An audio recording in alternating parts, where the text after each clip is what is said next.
Então, segundo Hipócrates, existem verdadeiramente duas coisas diferentes: saber algo ou crer que se sabe algo. A ciência ela consiste em buscar saber.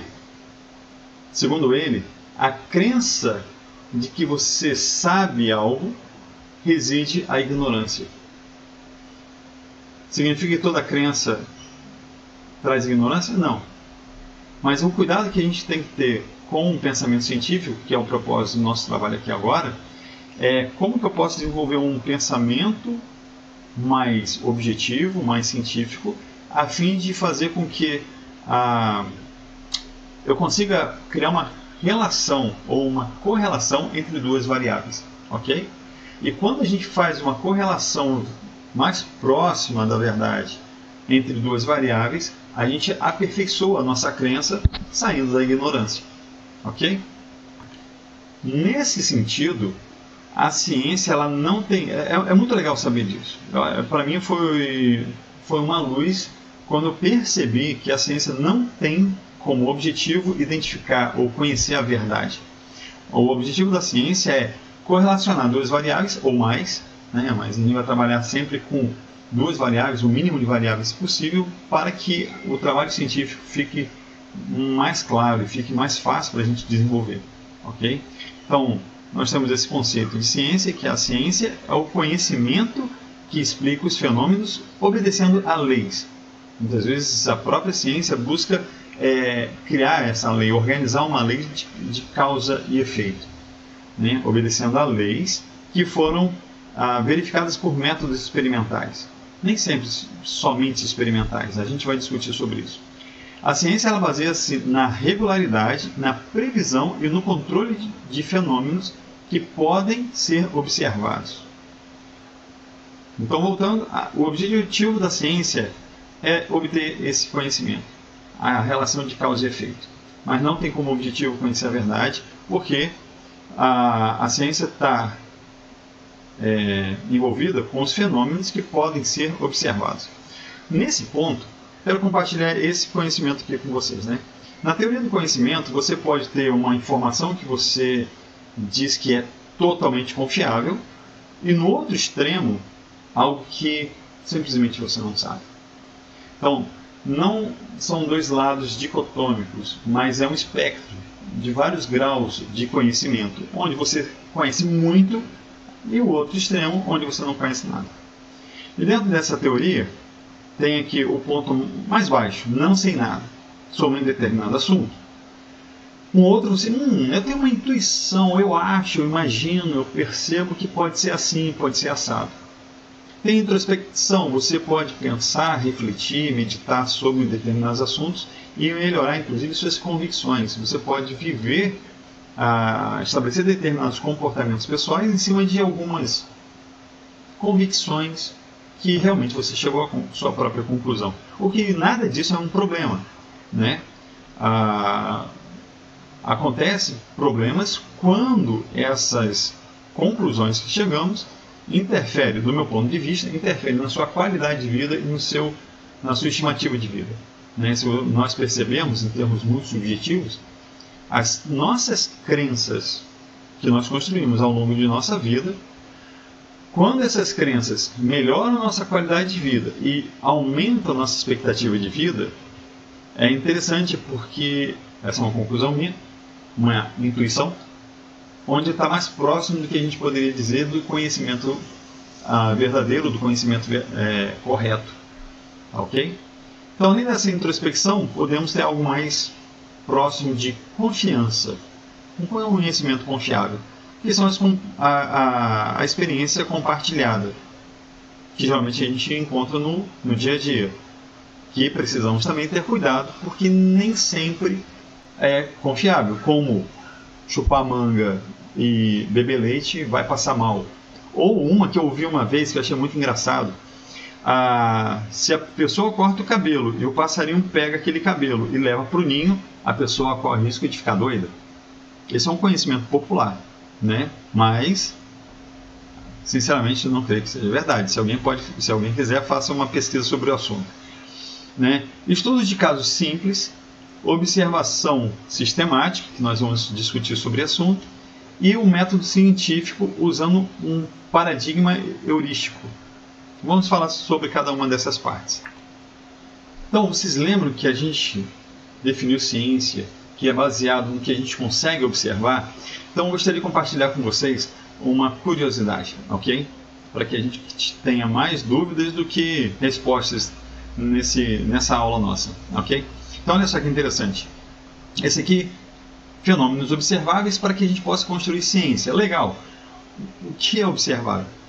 E só para termos uma ideia, o espectro do espectro eletromagnético e a luz visível é esse ponto, né? Aqui a luz visível e esses espectros de eletromagnético.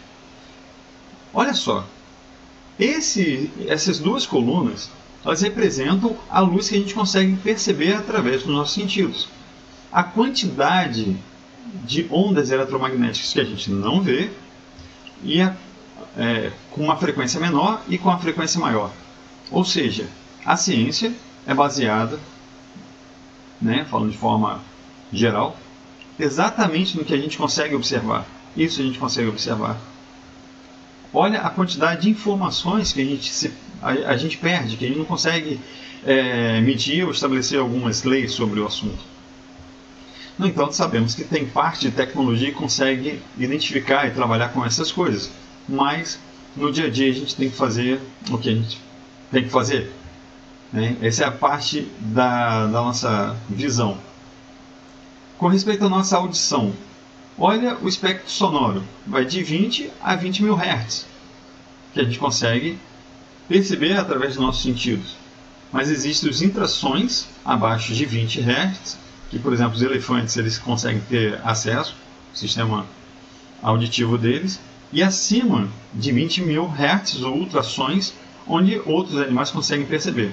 Por meio de máquinas, o homem consegue trabalhar esses espectros, mas o nosso sistema sensorial ele é muito limitado. Então, o que eu quero dizer com isso? Que a ciência tem como objetivo estabelecer uma relação entre duas variáveis que a gente consegue perceber ou controlar de alguma forma, ok? Então aqui está um modelo geral, tá? Então, o objetivo da ciência, o trabalho que nós vamos realizar é uma relação, ou uma correlação entre duas variáveis, basicamente isso. Vou fazer da forma mais simples possível para que possa cada um entender, e qualquer problema vocês podem compartilhar, podem perguntar aqui nos comentários, pode fazer perguntas e eu produzo outros conteúdos para poder ajudar vocês a desenvolver o seu trabalho científico. Então, de forma bem simples, nós temos a variável independente e a variável dependente. E a gente vai precisar identificar a relação entre essas duas variáveis. Por exemplo, na área da educação física, poderíamos discutir, cara, até que ponto a atividade física, variável independente, influencia na perda de peso ou no percentual de gordura.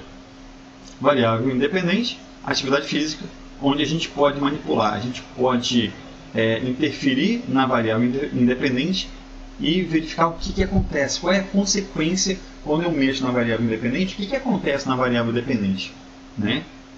E assim a gente consegue chegar a algumas conclusões. E existem diversos métodos para a gente poder analisar essa relação da variável dependente e independente. Ok?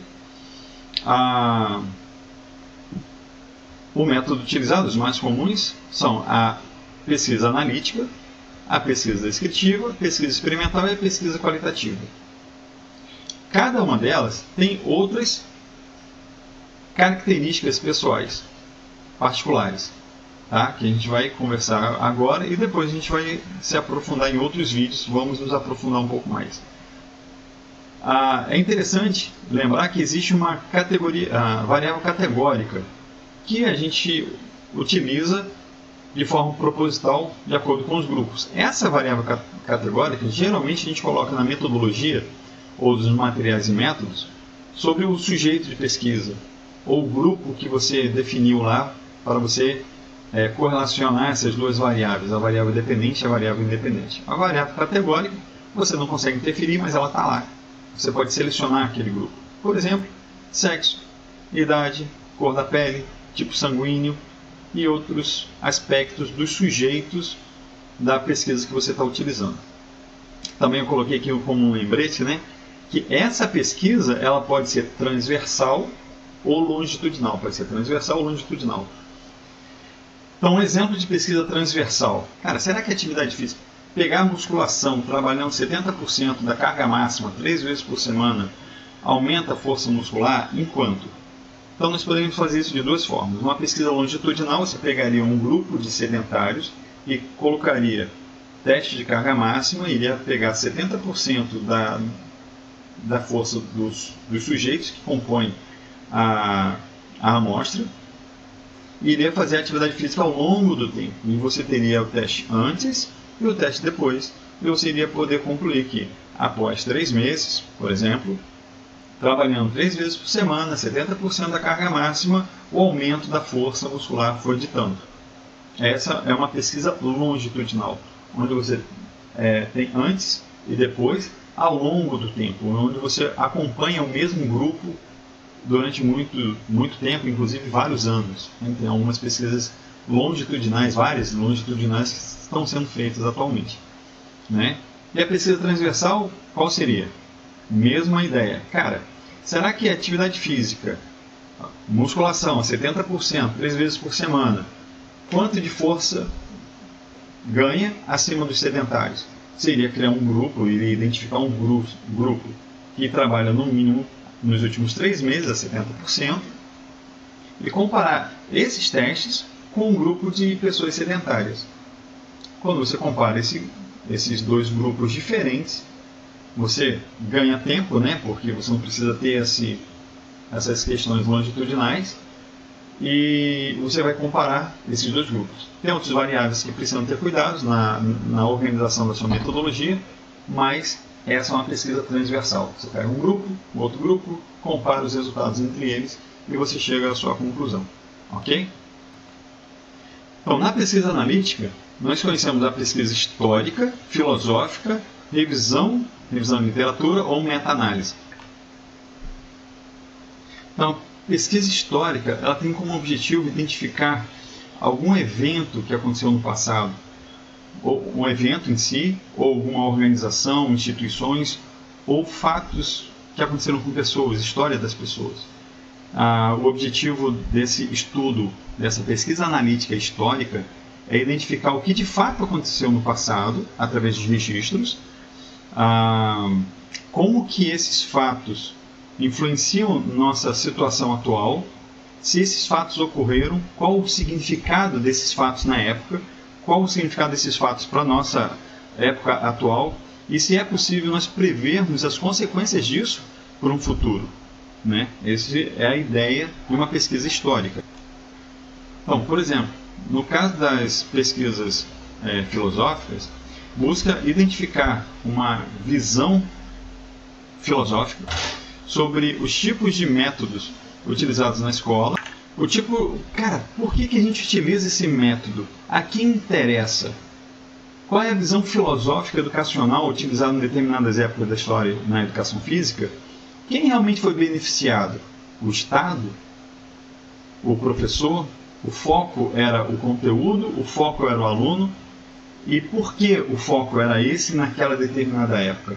Então, nessa linha é uma pesquisa filosófica, onde você vai identificar a variável independente, a variável dependente, e como, por meio da história e dos documentos, né, uma visão filosófica pode influenciar no comportamento e a quem interessa isso, por exemplo. Eu falei algo nesse sentido que eu acho bastante interessante, né? Então, já no caso de uma pesquisa de revisão, a pesquisa de revisão ela está versada nos procedimentos e tópicos da pesquisa. E ela envolve a análise, avaliação e integração das diversas literaturas publicadas até o momento. E então, o que seria feito?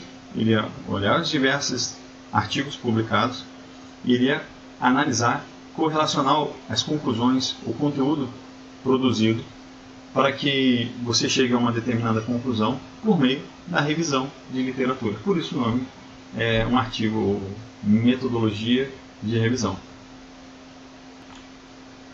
Então, diferente da meta-análise, a meta-análise ela tem um objetivo mais estatístico, onde você vai pegar uma gama grande de artigos, essa é uma característica dela, você vai pegar uma quantidade grande de artigos publicados relacionando essas duas variáveis que você tem interesse em descobrir, e você vai ler, tem uma tabela, tem uma forma específica, tem um método para você trabalhar para quantificar a medida de efeito dos artigos, do peso que esses artigos têm na produção do conhecimento, e você vai correlacionar todos esses artigos e chegar a uma determinada conclusão. A revisão de literatura é mais uma discussão, uma análise crítica, e a meta-análise é mais uma análise estatística dos resultados que você encontrou. Pesquisa descritiva. A pesquisa descritiva tem diversos formatos. Eu coloquei alguns mais comuns aqui que a gente utiliza, né? Então, questionário, entrevista, estudo de caso, estudo de desenvolvimento e os estudos correlacionais, né? No caso do questionário, é quando você faz uma pesquisa descritiva utilizando o questionário. E por meio do questionário você vai poder obter uma gama de respostas que vai identificar o conhecimento das pessoas, da amostra que você está trabalhando, e a opinião dessas pessoas, né? Você, professor, eu posso construir um questionário? Pode. Vai depender de quê? Vai depender do seu objetivo e das variáveis que você está trabalhando, ok? Porque essa é uma pergunta comum, né? Poxa, meu questionário tem que ser validado? Depende. Depende de quê? Depende do seu objetivo. Por exemplo, se você for utilizar, se você quiser sondar, por exemplo, o nível de ansiedade de traço, ansiedade de estado, depressão, estresse, existem questionários, né, que você aplica, mas esses questionários não podem ser criados por nós. Existem pessoas que já criaram isso. Isso é quase, muitas vezes é uma tese de doutorado. O cara faz um doutorado para estabelecer que esse questionário X vai avaliar o nível de depressão de uma determinada pessoa. É um outro tipo de pesquisa. A gente pode utilizar esses questionários para poder aplicar nas pessoas, se for o nosso objetivo. Se for para a gente correlacionar, por exemplo, o nível de ansiedade sobre o grau de flexibilidade. Tem alguma correlação? Não sei. Mas é uma pergunta que você pode utilizar um questionário de ansiedade, por exemplo, né? Então, se for um questionário para medir esse tipo de coisa, tem que ser validado. Eu não posso criar um questionário do medo. Não dá. Tem que ser um questionário validado. Ok? No entanto, se for uma pesquisa para obter conhecimento das pessoas, opinião das pessoas sobre um determinado assunto, tranquilo, você pode criar junto com o seu orientador, e é importante que seja junto com ele, porque é ele que vai te defender na banca. Tá legal? Da mesma forma, entrevista. A diferença entre o questionário e a entrevista é que o questionário. E a entrevista vai ser em forma de entrevista. Você pode gravar, pode filmar para obter as informações que você deseja. É interessante isso porque você vai poder analisar depois a resposta da sua amostra que você pesquisou. A desvantagem que eu vejo no caso da entrevista é que geralmente a amostra acaba sendo menor. O questionário te dá mais liberdade para pegar um grupo, né, um grupo de pessoas maior do que a entrevista e analisar, né? Você vai pegar os dados das perguntas que você colocou no questionário, coloca numa planilha e trabalha em cima dela. Então fica mais fácil. Estudo de caso. No caso do estudo de caso, você vai pegar ou uma pessoa ou uma instituição, um caso, dentro do possível um único caso, e você vai obter o máximo de informações a respeito daquela pessoa ou daquela instituição sobre o assunto que você escolheu, ok? Tanto as informações qualitativas quanto as informações quantitativas.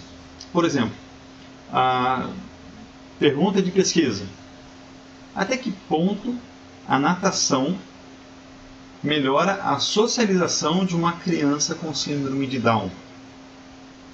ou com autismo, ou com algum tipo de deficiência especial, né? Algum tipo de deficiência. O que seria feito? Variável independente, no caso, a natação, a variável categórica, a criança com tal idade, com determinada síndrome, e a variável dependente seria a questão da socialização. E você iria poder preparar alguns, ou questionário, ou entrevista, ou algum outro tipo de teste para você pegar os dados e avaliar, além de entrevistar os professores, o professor da natação, o professor na escola, os próprios pais, as pessoas que conseguem perceber alguma coisa a respeito da socialização, identificar a variável dependente. Qual é o conceito de socialização? Cara, como que eu vou medir isso? Identificar como você vai medir e trabalhar em cima dessa medição, dessa análise, para poder você coletar os dados e trabalhar nessa correlação. Ok? Isso seria um estudo de caso. Lembrando a entrevista, é interessante que o pesquisador, quando for fazer a entrevista, ele faça um piloto antes para que ele possa se treinar em como entrevistar. Cuidado, porque tem que ter de você não manipular a resposta do sujeito que está sendo entrevistado para que ele não dê a resposta que você queira.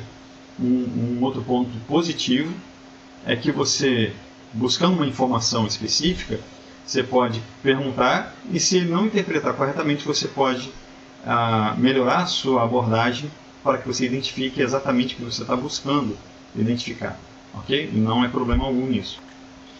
Então, no caso dos estudos de desenvolvimento, geralmente esses estudos são voltados para a maturação, para o desenvolvimento do aluno, né? Ou ao longo da idade cronológica, ou idade sexual, ou algum outro tipo de maturação, né?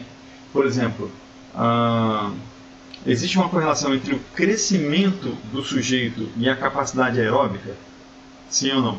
Essa é uma pesquisa de desenvolvimento. Você pode fazer, como eu tinha falado, né, de forma longitudinal, pega o grupo de sujeitos e analisa ao longo do tempo, ou pega dois grupos e verifica a questão do crescimento e a capacidade aeróbica.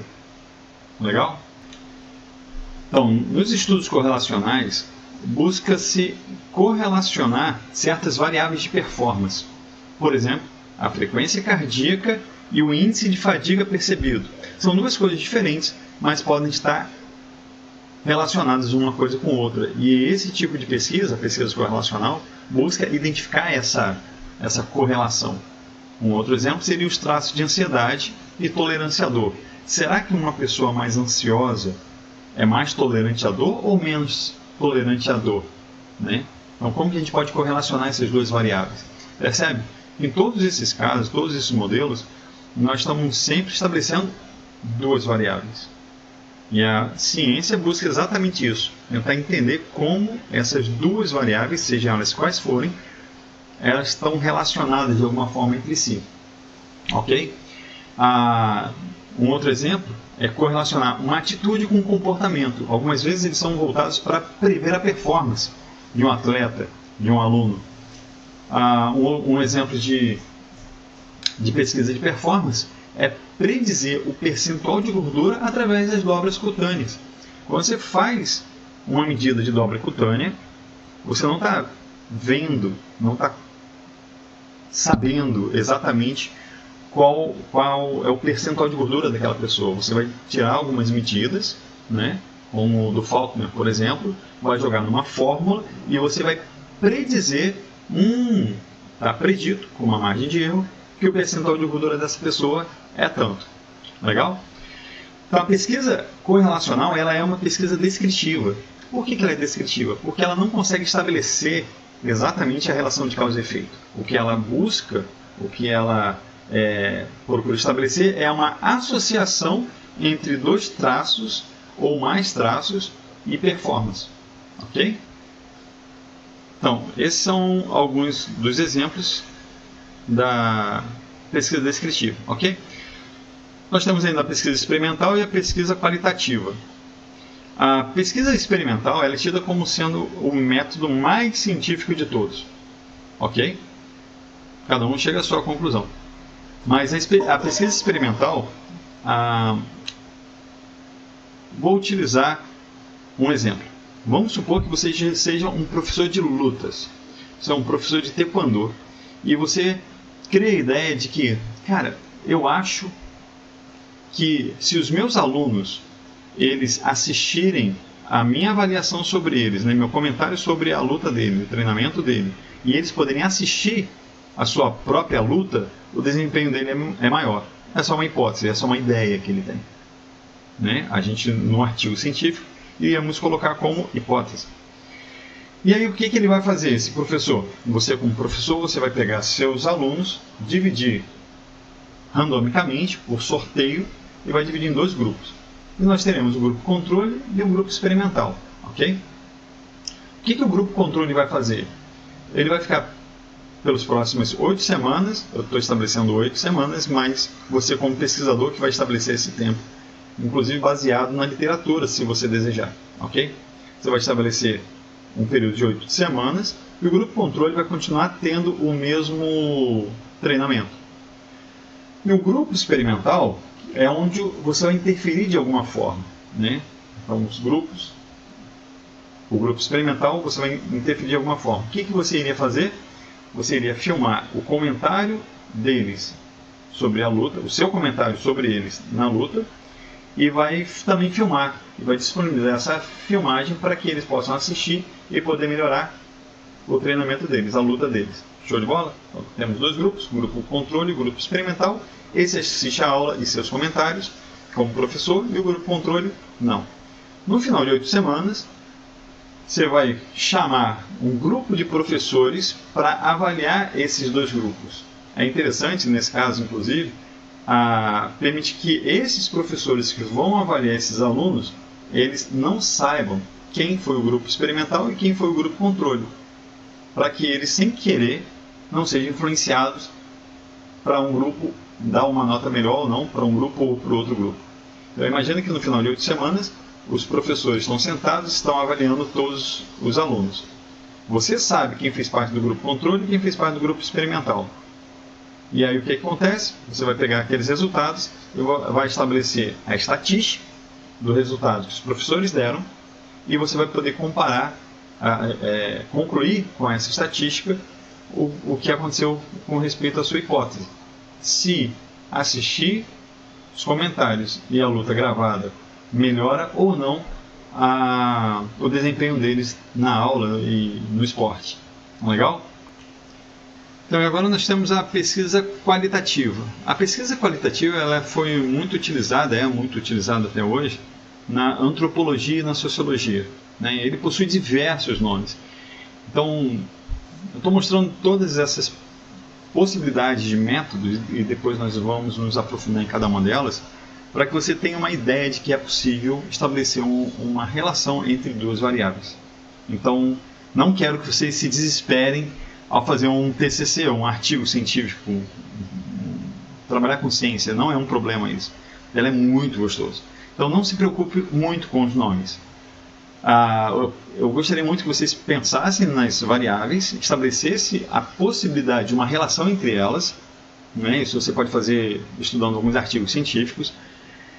Então você vai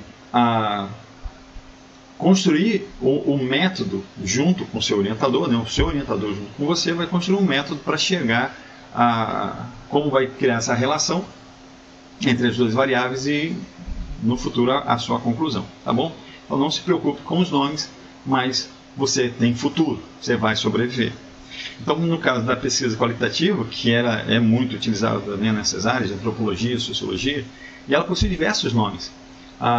Ela já foi chamada, ou é chamada, de etnografia interpretativa, método naturalista, porque a pessoa vai lá no campo e vai observar em natura o que está acontecendo lá, né? No ambiente onde acontece o evento que está sendo pesquisado, fundamentada, fenomenológica e outros nomes também. Então, lembrando, não se preocupe com os nomes, se preocupe em correlacionar e criar um método depois. Tá? Primeiro faz o método. Cara, teve um filósofo que ele falou algo mais ou menos assim, né? Que a ciência é aquilo que você joga a flecha e onde a flecha pegar, você pinta o alvo. Eu achei interessante isso. Então, pensa, cara, quais são as variáveis que eu gostaria de trabalhar? Poxa, será que eu consigo utilizar atividade física num avião? A gente sabe que numa viagem, né, um tempo atrás estava assistindo um jornal, já compartilhei isso com vários alunos, e eu achei muito interessante porque as pessoas que têm um voo mais de 4 horas, né, de viagem, eles podem ter embolia pulmonar. Então é importante, é fundamental que as pessoas numa viagem de mais de 4 horas, a cada 2 horas, se levante, dê uma caminhada, faça um alongamento e tal. Então, é possível a gente construir um projeto de uma atividade física dentro de um avião para que a gente possa prevenir esse tipo de problema? Cara, obviamente na minha cabeça. Mas o que a gente faz? Vai lá e faz. Cria um método, prova que isso é real, mostra a estatística e faz seu projeto andar. Ok? Então, no caso da pesquisa qualitativa, ela é uma observação longa e intensiva e você utiliza de entrevistas e, como eu falei, você vai no ambiente natural da pessoa, onde o seu sujeito está, onde você quer pesquisar o assunto e trabalha. Né? Você vai construir registros precisos e detalhados no que aconteceu no ambiente. Você pode filmar, pode analisar, gravar tanto áudio quanto vídeo, e você vai interpretar e analisar esses dados por meio da utilização da descrição de uma tabela. Você vai dar uma enxugada nisso e pode construir narrativas interpretadas, você pode criar citações diretas da pessoa entrevistada e você tirar ipsiliter e colocar no texto lá. E como conclusão, você vai poder criar gráficos, tabelas e, inclusive, em alguns casos, você utilizar a estatística, sem problema algum. Uma outra característica interessante é que raramente se estabelece a hipótese no início do projeto. Você constrói o projeto, identifica as variáveis que você quer trabalhar e, ao longo do processo da construção da pesquisa, você vai estabelecendo as hipóteses que você pode chegar lá. Ok? E as ferramentas que você vai utilizar para a coleta de dados, junto com o seu orientador, será construído por vocês mesmos. Tá bom? Então, essa é uma visão geral que eu gostaria de compartilhar com vocês agora, que vocês possam aproveitar. Comente aqui o que não ficou tão claro, pode entrar em contato, vocês têm meu contato, e fique à vontade, tá bom? E agora, para nós finalizarmos essa aula de hoje, eu preparei para vocês aqui um exercício simples. Eu gostaria que vocês pudessem localizar, faz uma busca, né? E localize 5 artigos em periódicos científicos, e eu quero que, quando você identificar e escolher esses artigos, se possível dentro da área que vocês têm interesse, eu quero que você procure identificar qual é o tipo de pesquisa que o autor utilizou, qual foi a variável independente e se teve mais de uma, qual foi a variável dependente e se teve mais de uma, qual foi a definição operacional da variável dependente. Né? Então, por exemplo, a atividade física e percentual de gordura. Cara, qual é a definição de percentual de gordura? Depois de encontrar essa definição, você escreve aqui e lembre-se de colocar a fonte. Tá? E procure identificar também as variáveis categóricas, que geralmente está na metodologia, na parte dos sujeitos de pesquisa. Tá bom? Espero que vocês aproveitem bastante e façam uma boa pesquisa. Até mais. Um abraço.